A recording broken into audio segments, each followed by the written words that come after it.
Hey, it's Sharron. Today we are going to make some yummy pumpkin bread.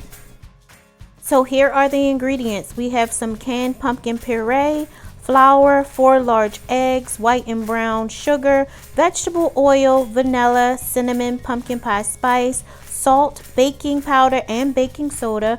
And we're going to use some chopped walnuts. That is always optional, or you can use the traditional pumpkin seeds.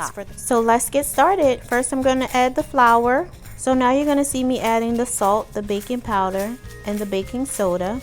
And here I am adding the pumpkin pie spice and the cinnamon. Gonna whisk it all up. Okay, so I'm cracking open 4 large eggs. I did have these eggs come to room temperature. That is a tip with baking. Try to get all your cold ingredients to come to room temperature. It will just help aid in the baking process. Now I'm going to add in the sugar. I added some vanilla. I'm going to whisk it all up. Here is the vegetable oil. Here I'm adding in the canned pumpkin puree. Do not get pumpkin pie filling, just 100% pumpkin. This is real pumpkin in a can. I'm going to go ahead and whisk that all up. Get it well incorporated. Okay, so this is all of my dry ingredients. I'm getting ready to add those ingredients into the wet ingredients here in this clip. And so here you just want to try to incorporate everything in the bowl well. This is when I realized that I forgot my brown sugar. So guess what? I'm just going to add it in there.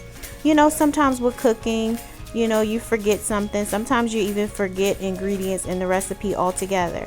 But when that happens, you just make it work.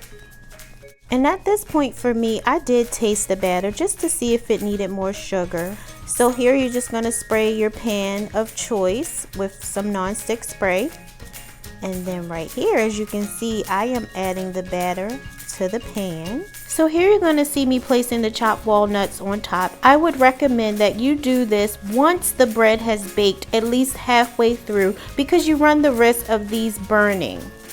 You're going to also notice that I only did it halfway because my daughter has a nut allergy. But of course, if everyone in your home can have nuts, you're going to sprinkle the walnuts or the pumpkin seeds all over the top. So here I'm setting a timer for 60 minutes in a preheated 350-degree oven. As you can see, after 60 minutes, it was not done. So I let mine go for another 10 minutes and it came out perfect. Look at that, girl. This is actually better the second day. So if you guys make it, let me know what you think. Bye-bye.